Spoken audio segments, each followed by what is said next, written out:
Oh my god, what are the chances I'm here? They're very low. It looks like this. Hello everyone to Let's Talk EV. I can't say the normal sentence. It's been a while because I thought let's all let's all not waste any time. Not for you, not for me. That if I don't have any topic and anything special, that it's just boring for you. And that's why there are only 20 people here or so. But today I have a nice topic and I hope we get a few more people because it's happening. So we wait a few minutes till a few people are here to get the news, because it's not just me. Everyone is getting almost everyone is getting an update. Where are we? I make the video tomorrow for the real news and everything, so that people don't have to watch a live stream. But we talk about it anyways here. I thought it's gonna be nice. So it's happening from this week on. So let's start from the beginning. What is this? I have a new button here. Oh, it's old. Nothing new here. The new incentives. They're coming in. I thought they're coming in January. Is this already happening and I don't know stuff? So we have two topics. First is the update and second is Hank overall. So let's start with the main thing. So the last 3, 4, 5 months, if you have a problem with your Id.7 or any car that has higher than 4.0 on it, if there's anything wrong, it's in the everyone is still watching Electro Truck. I watched one video and then I was good. Not that he does anything bad, it's just I get it. Anyway, I don't know when, only 3,000 euros up to 80,000 income. Yeah, that's gonna be all of us, isn't it? So for the last 4 months, when you had a problem with your Volkswagen ID and you were at the workshop and they thought a software update could help you, you got the update. You got 5.4 or even 5.6. And this is now over. From tomorrow on, if you have an ID 3, 4, 5, 7 bus with ID software 4.0 or at least under 5.0, you can get 5.63 at the dealer. And Hank has its update, I think, tomorrow in a week, because Hank is there for a while. We're going to talk about this also in a few seconds. He's fine. No problem.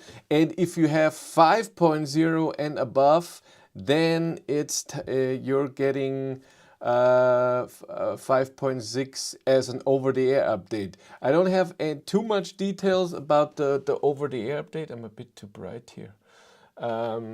So when does it should start soon, but I don't know. I'm sure it's again waves, as they always do. And again, all what I'm saying today, tomorrow I'm gonna make a nice video, and we're gonna talk. I'm gonna talk about everything what we do now, just a bit more concentrated, especially how it all works. So 4.0 update to 5.63 at the dealer, no over-the-air update, and 5.0 up gets an over-the-air update. And at the dealer, I don't know how long it will take, but I'm guessing it's the normal thing where it takes a whole day. And I don't know if you get a loaner just like that. I think this all has to do with the country and the dealer, if a dealer is nice or something. But hopefully, I got over the update from 5.2 to 5.4 last weekend. Well, then you get 5.6 also for in a while. That's great. I didn't have one over-the-air update on Hank. I only got one tiny little update, 4.0.1, which fixed a 12-volt battery problem from the ID light. I think there was 4.02 to fix the massage function, because Hank has that massage function error in the software. When you use high intensity for the massage, it turns off after a while because the sensor thinks this is too much, I have to turn off. But in middle sensitivity, intensity, it does work the normal way, and it's fine for me. That's why I never got that update. I was whatever, it works, I'm fine with it.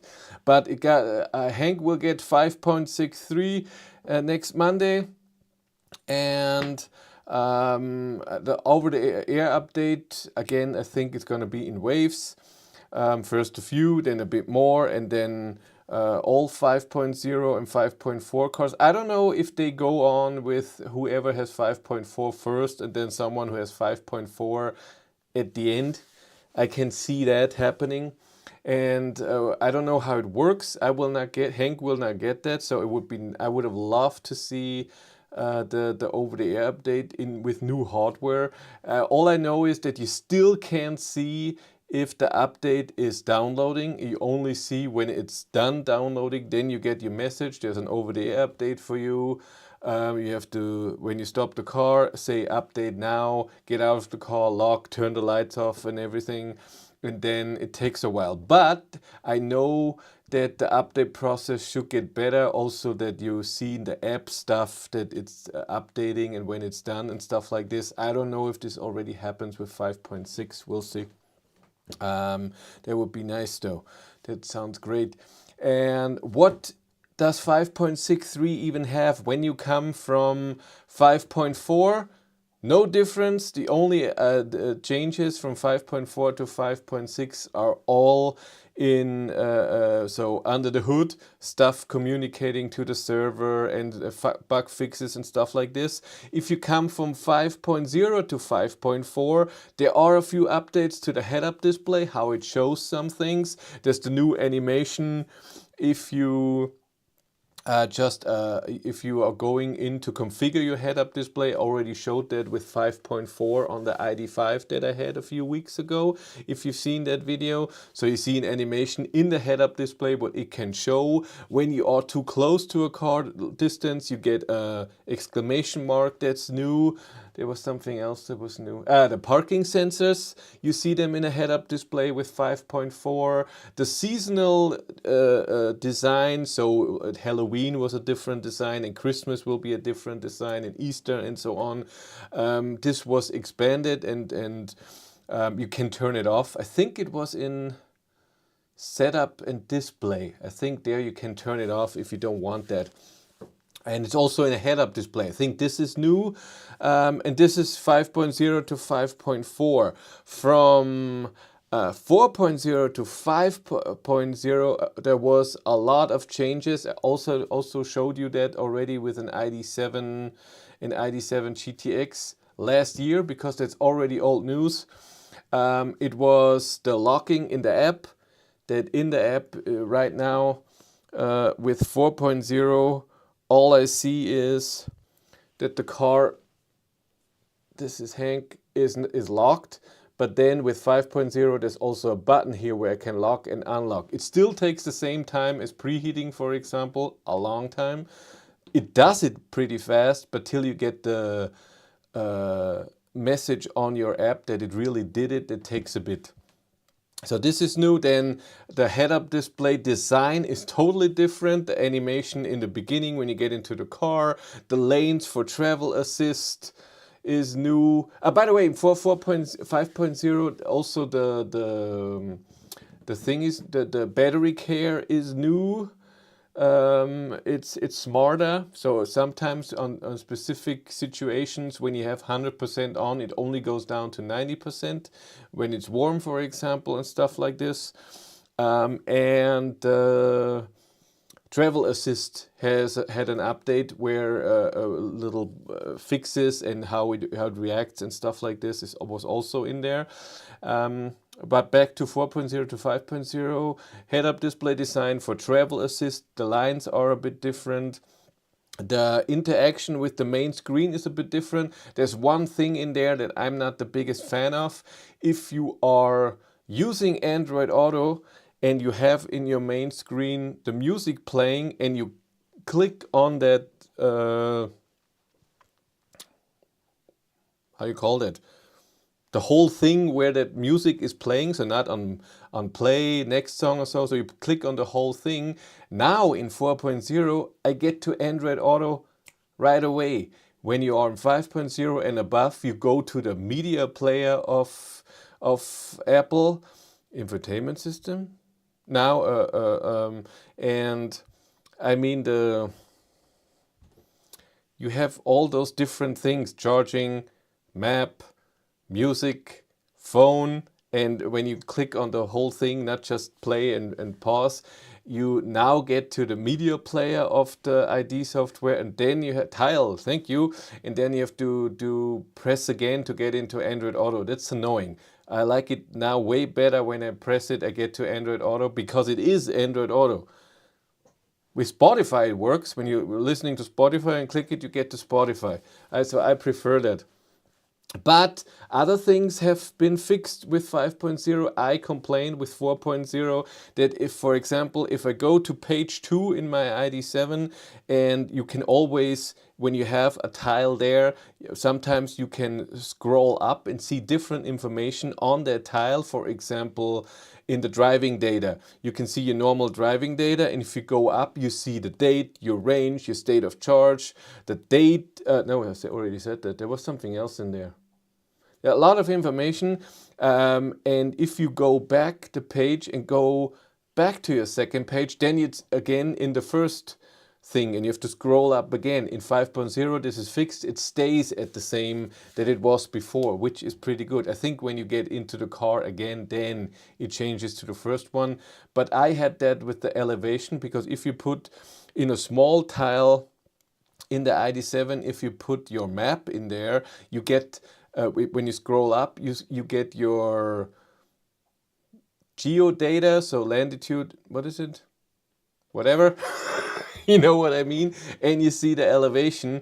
And when I scrolled somewhere else, came back, or if I went into Spotify, came back, it was all again gone, and I had to scroll up. This is all fixed with 5.0.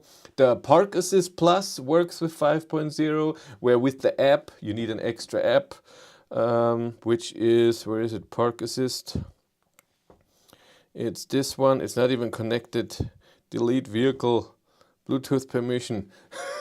You need special app, and then you can park your car remotely with the app if you want to do that. So it does the normal parking memory and everything, a parking into a thing, what it does itself, but you can do it outside of the car via Bluetooth with the phone.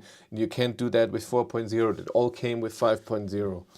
And I think that's it. That's the main thing. Of course, there were other things under the hood that has been done, but that I don't know about. No idea.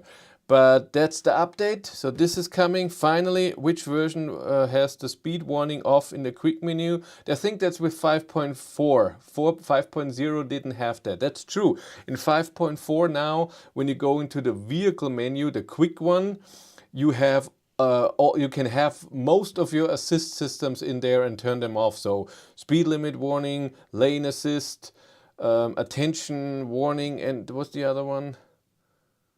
There's the fourth one that always annoys me and I turn it off, or is always off. Attention warning? I don't know. Who cares? That's with 5.4 already, so 5.6 will have that as well. So you can, in an ID.7, you don't need the assist thing on top. You can put something else as an icon up there, which is amazing.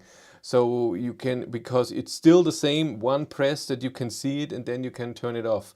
As far as I know, there is no quick button anywhere on a Volkswagen ID so far to turn off the speed limit warning. So if you press the plus volume button long or something, I don't know why, but it's not, as far as I know, that doesn't exist. That's a bit sad. Yes, so that will be nice. 5.63. But Hank is in the at the workshop longer, because maybe you've seen my video. Hank has a few scratches and it's time to repair it. And I had to, which another topic that we come to in a second, I had to speed that up. I thought I had more time, but I don't. So I had to get an appointment fast, and I had to talk to the insurance. Are you paying and everything? And yes, they are. The whole thing is like 2,400 euros something, a few scratches. They wanted to change the rim as well because of this scratch on the rim. They wanted to put a new rim in there. And one rim, if you change that, the standard rims of the ID.7 is 650 euros. They're crazy. But the 2020-21 models will stay at 3.08. Yes. This update doesn't affect any old. Still at 3.8 or 3.7. Where are you guys?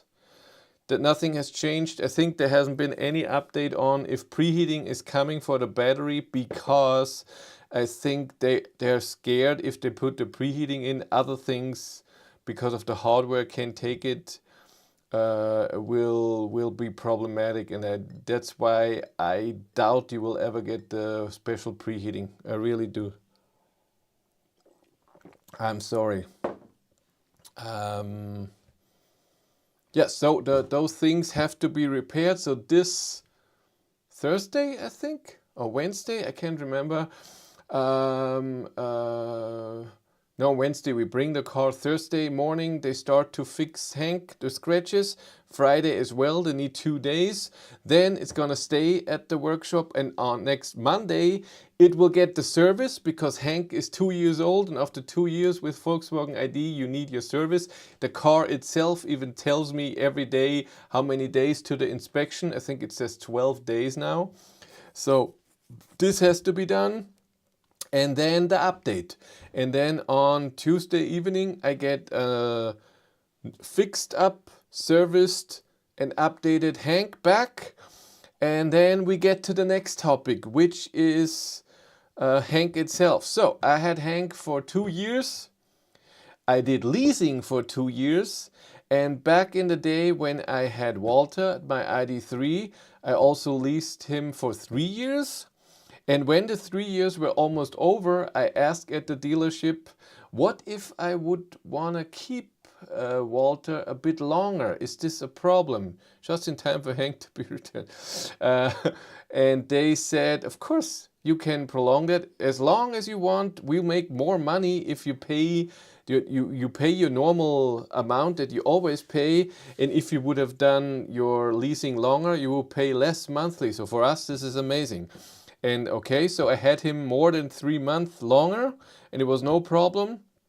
And I thought I'd do the same thing with Hank. And then a few months ago, I asked, and they said it's so totally fine. Okay, and then a month ago, I asked again that I will want to do that. And then the Volkswagen leasing came back to me and said, this doesn't work anymore. We don't do anything. You have to return the car December 13th.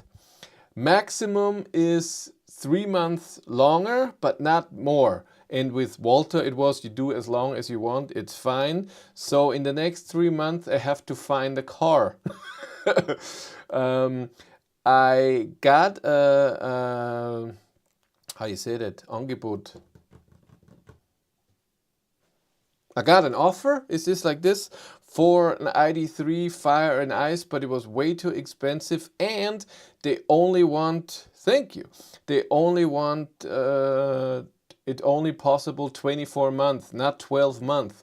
And my goal is in hopefully September, October of 2026, I will start leasing and buying the ID Polo, because it's a new chapter for Volkswagen and I want to be part of this, and it looks like an interesting car.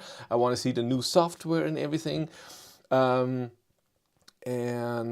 what I do with an ID.3 Fire and Ice for 2 years, and it was almost more expensive than Hank.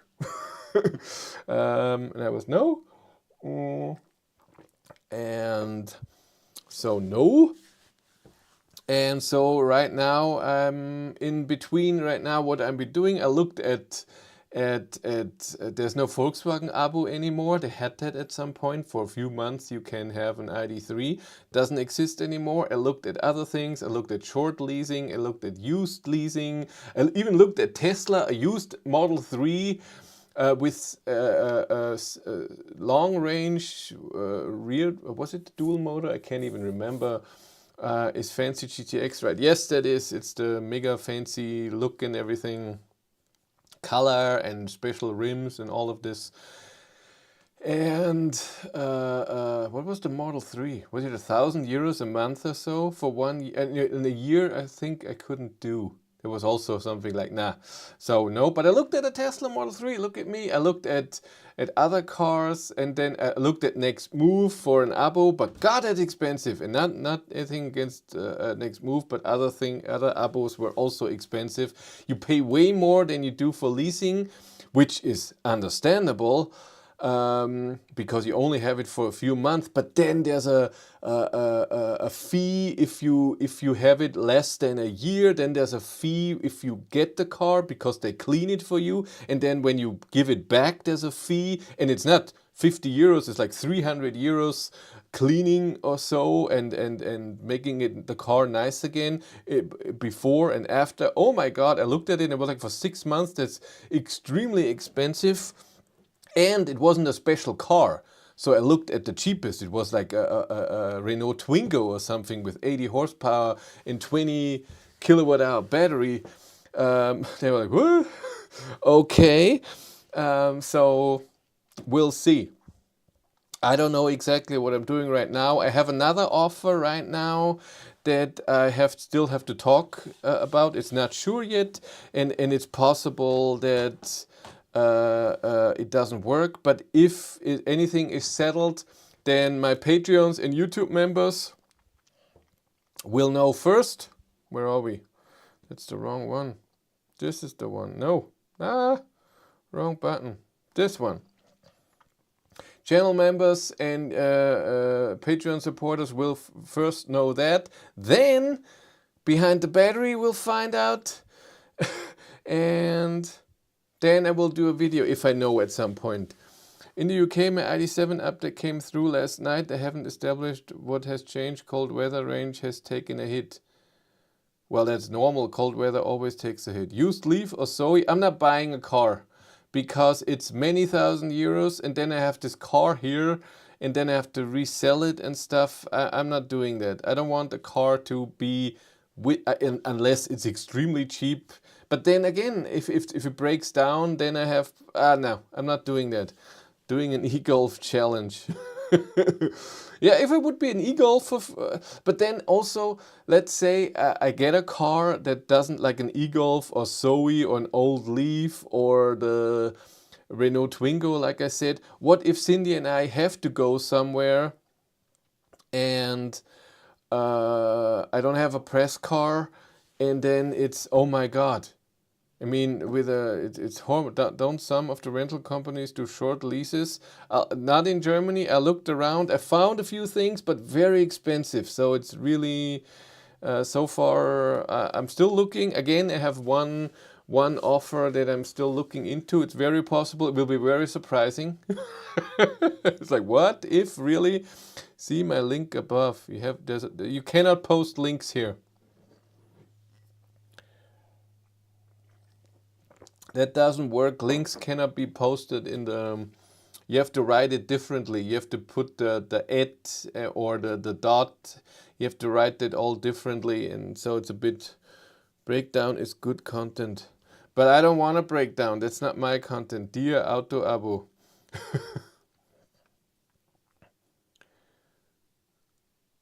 I looked, like I said, at a few abos. Nothing looked like it's.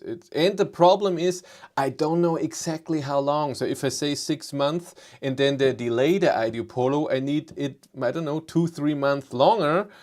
And I don't want to do a year because maybe it's really there in September, and then I have 6 months a car that I don't need. So it's really problematic right now. We'll see. Again, when I know.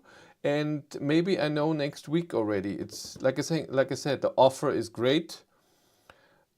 But I had a few changes, and it's all about the delivery times also, if this is okay. If it's too long of a delivery time, then it doesn't make any sense. So I don't know yet, but the offer is great.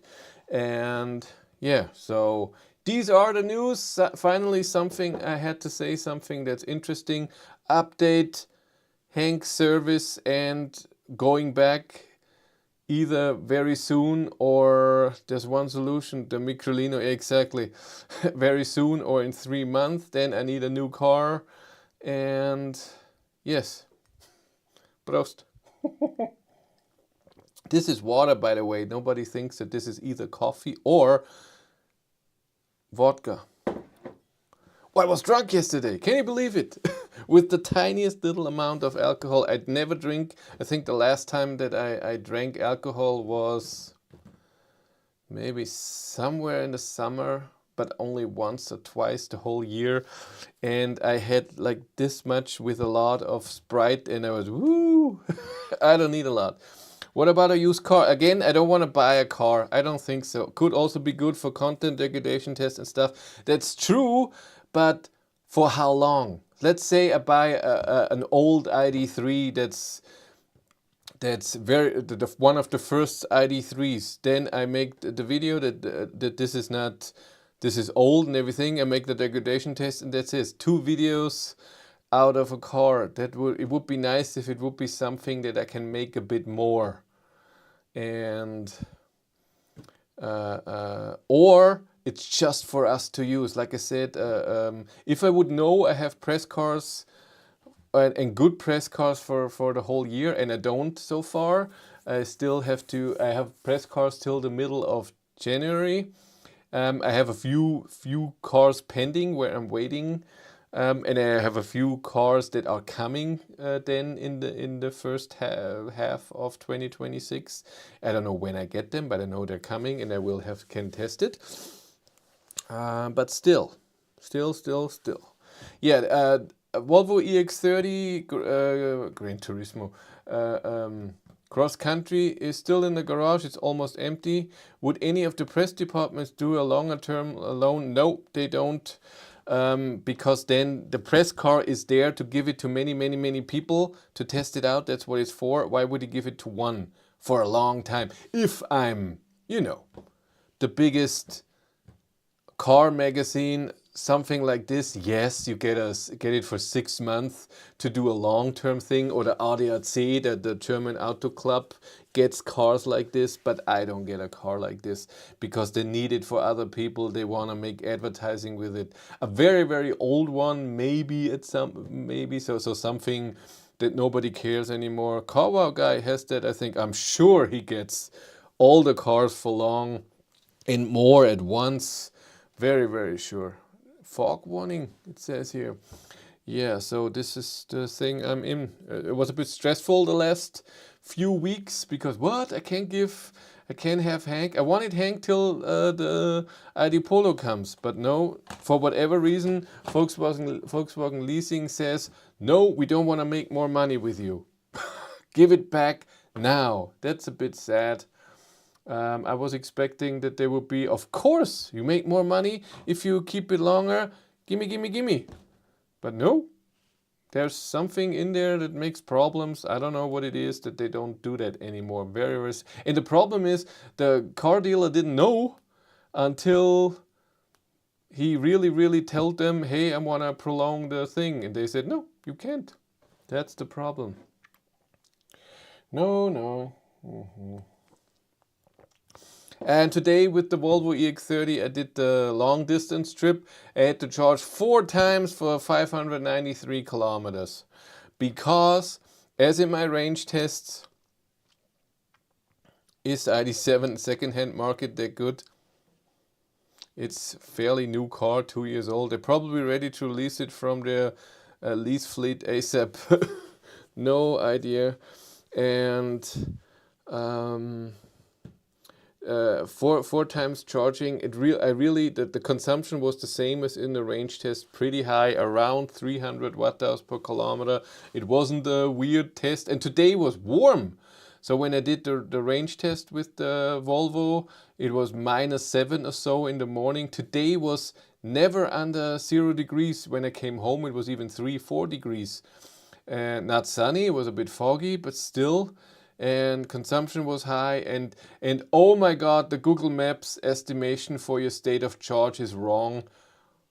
Oh, so if anyone wants to buy a Volvo EX30 cross country or normal, please be advised, look up with what state of charge you arrive with a better route planner before you trust the car.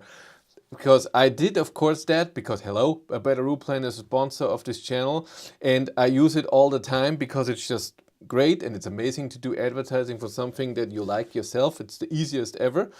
And I looked, how do I drive 600 kilometers in this car, in this weather, with this state of charge and the consumption that I know? And it told me on the first charger, when you arrive, you are at 12%. And when I got into the car and I programmed in the morning today, when it was cold and the heat was running and everything, I navigated to the first charger, 187 kilometers away, with 97% state of charge. It said you will arrive with 33%, no problem. And I arrived with 11%, I think, or 10. I arrived with 10%. So I used 87% instead of 64. 87%, not 97. That's, wow, that's a big difference. And then on the second leg, it was almost correct. I think it was off by 5% or so. Third one, it was way off. Third leg, it was again 15-20% off. And the last leg, again, it was 13% off or so. That's not good. So I know that Google Maps in the EX30 has no idea about either the temperature nor the elevation up and down or how you drive. And I drove 130 the whole time today. I never drove faster 140 because I know I will never reach a charger because the consumption is so high. But no, that was a bit sad today. And again, the heat wasn't too much today. I even turned it down to 21 degrees. I was fine. It always preheated the battery, and also very interestingly, on the first leg, when I drove to the first charger, it started preheating the battery an hour before arrival. It was an hour and 2 minutes to the charger, and it gave the message, I'm preheating the battery. On all the others, it was around half an hour, which is still a lot, considering that it wasn't extremely freezing today, that I drove 130 constant, and when you drive away from the charger, the battery is so warm that you have a tiny little amount of power. When you floor it, there's almost nothing happening because the battery is too warm from charging. Not great. But I also tried to use, so in a way the car had rapid gate for the motor, so it didn't slow down the charging, but it slowed down what you can get out of the battery for power for driving in the winter. Well, nothing I can do about that, but I really noticed that today. But of course I also charged always from around 10% to not a very high state of charge. So it was always charging in the window where the charging power was still good. I think the highest that I charged to was 70%. And then it was 68, 57, 55%, something like this. And always from, it was 9%, 12%, 16%, something like this. Powergate. Yeah. Oops, sorry. I don't know. I think they should work on the EX30 a bit more when it comes to that. And in 2 weeks that I had the car, I had one time where I had full power in this twin motor. I get it, 428 horsepower out of a 65 kilowatt hour battery means the temperature has to be perfect and the state of charge has to be perfect, because if it's too cold, too hot, you cannot get out of a small battery a high amount of amps, a lot of power out of it. I get that. But in that winter, so the last 2 weeks, it was only one time when I charged from 30-40% to 100%, because then from 80 to 100% it charges with such low power that the cooling was enough, and then the battery had a great temperature. But every time so far when I charge to 60, 70 or 80%, I have a power limit afterwards, even in winter, and even with my range test where it was -5 degrees or so. Strange that the EX30 system is so off with the state of charge. It cannot be Google Automotive itself, right? Our Megane E-Tech is always spot on with the state of charge on arrival. It's all about how it's calculated. I don't know if Google Automotive does the, like I said, elevation, temperature, and your driving style. So if you are someone who drives regularly fast or slow, I don't know if it can learn that and knows that. And I don't know if it's this, if Renault does it and Volvo doesn't. I think it's all the stuff, the information that you give the Google Automotive from the car. Again, I don't know. I can't remember with the Megane E-Tech if this was right. It's been a while. It was in March or so when I had the Renault. I had the Scenic. I can't remember if the state of charge was right. There are a lot of cars that can do that. Volkswagen, the new cars, can do that really well. Tesla does that really well. But again, Audi, I think, was okay. BMW was also okay. This is the worst I've ever seen so off. I mean, 20% off, that's more than 20%. That's just crazy. It's like if the navigation doesn't know what car this is, or that I'm driving 180 instead of 130, then it would be okay, but it looked like this. Interesting, interesting. Okay, that's it for me. You got all the thing. Tomorrow morning I will film the update video. Finally update for Volkswagen ID 4.0 cars. It's coming after 2 years. Finally it's coming to 5.63, and then this video I'll film it tomorrow and it will also be published tomorrow. And then about the all the Hank thing, this will then, I will make a video when it's all settled, because so far I don't know. But again, Patreons and YouTube channel members get the info first, and then I think the Behind the Battery channel gets it next, because I want to push it a bit, and then it's the normal channel. Okay, you all take care. I'm gonna go down. I drove 7 hours with the Volvo today, where in other cars I drive 5.5 hours. And I mean with great cars, so big battery and very good charging. And by the way, on Tuesday, Volkswagen ID Bus long wheelbase is coming, so with the big battery, but only rear wheel drive. So again, you all take care. See you soon. Bye. Where are we? Intro. Look at him. So young. Oh.